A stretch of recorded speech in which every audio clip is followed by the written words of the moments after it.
to Tripura Info News Update. রাজ্যে নারী নির্যাতনের বিভিন্ন ঘটনায় রাজ্য মহিলা কমিশনের নিষ্ক্রিয়তার অভিযোগ তুলে বুধবার কমিশনের কার্যালয়ে বিক্ষোভে শামিল হন ত্রিপুরা প্রদেশ মহিলা কংগ্রেসের নেত্রী ও কর্মীরা। বিক্ষোভ চলাকালীন পুলিশের সঙ্গে ধস্তাধস্তির ঘটনায় কিছু সময়ের জন্য উত্তেজনা সৃষ্টি হয়। বিক্ষোভকারীদের অভিযোগ, ত্রিপুরা শান্তি নিকেতন মেডিকেল কলেজের এক মহিলা কর্মীর অস্বাভাবিক মৃত্যু, আনন্দনগরে এক ছাত্রীর উপর নির্যাতনের অভিযোগ সহ একাধিক ঘটনায় মহিলা কমিশন কার্যকর ভূমিকা নেয়নি।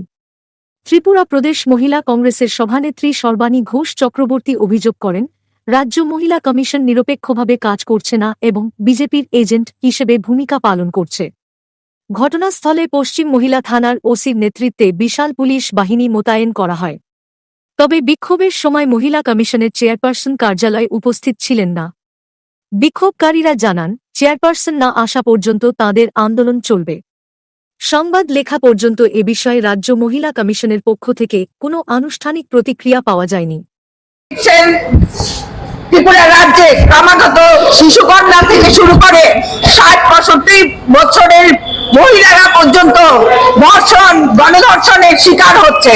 অথচ আমরা এমন এক রাজ্যে বাস করছি যে রাজ্যে প্রশাসন ঘুমে এবং জনগণের টাকার দ্বারা মহিলা কমিশন বসানো হয়েছে। অথচ যে মহিলা কমিশনের চেয়ারপারসন সে বিজেপির মুখপাত্র হিসেবে কাজ করছে। আপনারা দেখেছেন বিগত 10ই জুন শান্তিনিকেতন মেডিকেল কলেজে যে মনীষা দাসের হত্যা সংঘটিত হয়েছে, সেখানে কোনো তদন্ত ছাড়াই এরা ঘোষণা দিয়েছে যে এটা আত্মহত্যা। আমার কাছে এটাই প্রশ্ন যে ইনভেস্টিগেশন ছাড়া কি করে মহিলা কমিশন এটা হত্যা বলে আত্মহত্যা বলে চালিয়ে দিয়েছে? নিশ্চয়ই এটার মধ্যে রহস্য লুকিয়ে আছে এবং জনগণ জানতে চাইছে এটা কি কারণে এই মনীষা দাসের হত্যা সংঘটিত হয়েছে।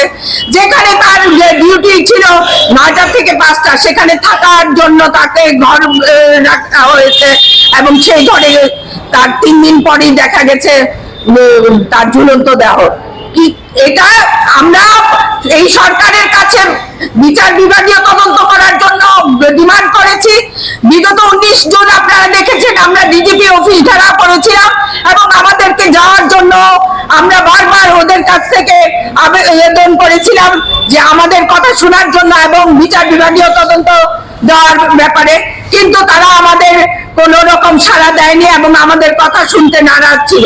তাই আমরা আজকে মহিলা কংগ্রেসের তরফ থেকে এই মহিলা কমিশনে এসেছি, যেখানে একের পর এক ঘটনা ঘটছে অথচ মহিলা কমিশনের কোনো ভূমিকা নেই। তাহলে এই মহিলা কমিশন রেখে লাভ কি? ত্রিপুরা রাজ্যের মহিলারা যদি উপকৃত না হয়, কোন রকম সহায়তা না পায়, তাহলে এই মহিলা কমিশনকে আমরা মানছি না।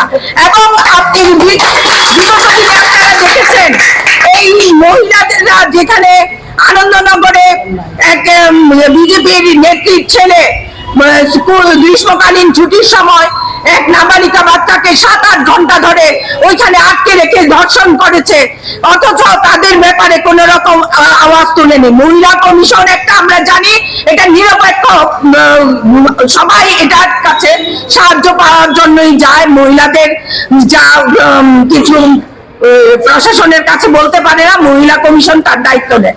অথচ দেখা গেছে ত্রিপুরা রাজ্যে আজকে নতুন নয়, ৮ বছর ধরে এই বিজেপি সরকার চলছে, একের পর এক মহিলা কমিশন চেঞ্জ হয়েছে তাদের, কিন্তু কোন মহিলাদের স্বার্থে তারা কথা বলে না এবং মহিলাদের পাশে ওরা দাঁড়ায় না।